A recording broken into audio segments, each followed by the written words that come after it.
Alright, in this video we're going to look at an advanced partial fraction technique and how we deal with an irreducible nonlinear factor. In other words, when we get a factor that appears that's larger than linear and can't be broken down into smaller factors, we modify what we do. Instead of just having a constant in the numerator, we're going to have an expression that is one power lower than the irreducible factor. So for instance, if we have an irreducible quadratic, we're going to have ax plus b in the numerator. If we have an irreducible cubic, we're going to have a quadratic in the numerator. So always one power lower. Alright, so let's factor our denominator here. We've got x to the third minus 3x squared plus 4x minus 12. Take an x squared out of the top row. And that leaves us with a factorization of x minus 3 times x squared plus 4. And x squared plus 4 is an irreducible quadratic factor. So when we write our partial fraction decomposition, we're going to have a constant over the linear factor. And over this irreducible quadratic, we're going to have a linear factor, so bx plus c, since we already used a. Alright, and now we need to find our system of equations. So we've got a times x squared plus 4 plus bx plus c times x minus 3, and that has to be equal to our numerator. It's probably in our best interest to expand this stuff out. In this case, we've got ax squared plus 4a plus bx squared minus 3bx plus cx minus 3c is equal to all this stuff. And now I'm going to write my system. Let's see what I've got here. I've got x squareds, so we've got a plus b equals 9 in our system. And then I've got x's and x's. I have to equal my x's. So negative 3b plus c equals negative 7. And then I've got constants. And I've got 4a minus 3c equals 18. Now, to solve this system, it's an interesting system because all the equations have two variables, but none of them are ever the same. So, let's see. What I'm going to do, I'm going to take the first equation and multiply it by 3 and add it to the second, and that'll eliminate the b's. And that's going to give me 3a plus c equals 27. And now I have two equations containing a and c. I'm going to multiply the second one, these two right here. I'm going to multiply the second one by 3 and add the two together. That gives me 13a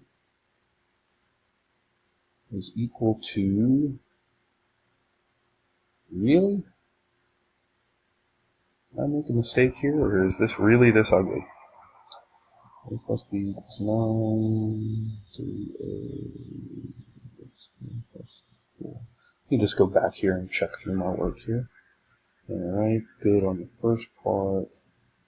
Bx squared minus 3bx plus cx minus c, good there.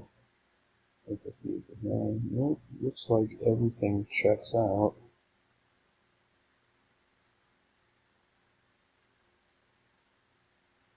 Oh, nope. When I added those two together, let's see, I should have 3 times that. Those cancel, 27 and negative 7. That should make 20. Let's try this again. Alright. So that should be 78. And so we get that a equals 6, a equals 6, b equals 3,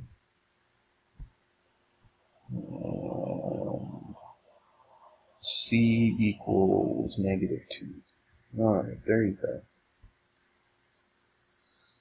Alright, so now when I go to integrate this, I'm integrating 6 over x minus 3 plus 3x minus 2 over x squared plus 4.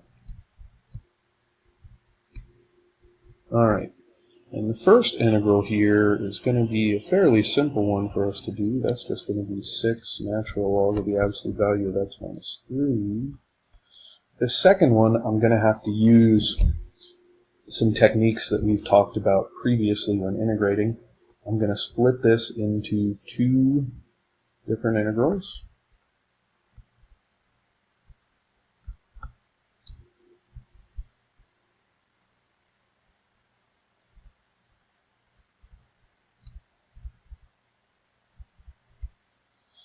And then the first one I'm going to handle using substitution.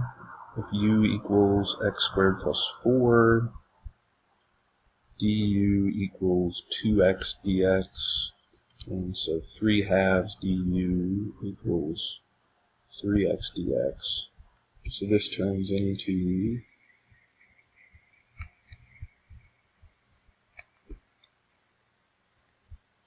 3 halves integral of du over u. That's how I'm going to deal with that first one. The second one, I've got to make an even trickier substitution. Anytime you have a constant over something squared plus something, you're trying to turn this into one that's going to be an arctangent. You want the coefficient of this to match the constant, and so we'll make the substitution that x equals 2t, or x squared equals 4t squared, t equals 1/2 x dx equals 2 dt. I'm just splashing information down. Because what will happen now when I make this substitution, let's see, I want to replace a 2 dx, so that's 4 dt. And when I put 2t in there for x, that makes this 4t squared plus 4. And now I'm going to factor the constant out of that. I'm going to go ahead and integrate the first remaining integral. I'm going to pull constants out of this. If I pull 4 over 4 out, this turns into the integral of dt over t squared plus 1. And now I can integrate that. And so I've got 6 natural log of absolute value of x minus 3 plus 3 halves natural log of the absolute value. I'll bring u back. And this becomes the arctangent of t. And then I'll bring t back. Wow, that was a complicated integral that required multiple advanced techniques to arrive at our final answer. Alright, see you next time. That was advanced partial fractions with a irreducible nonlinear factor.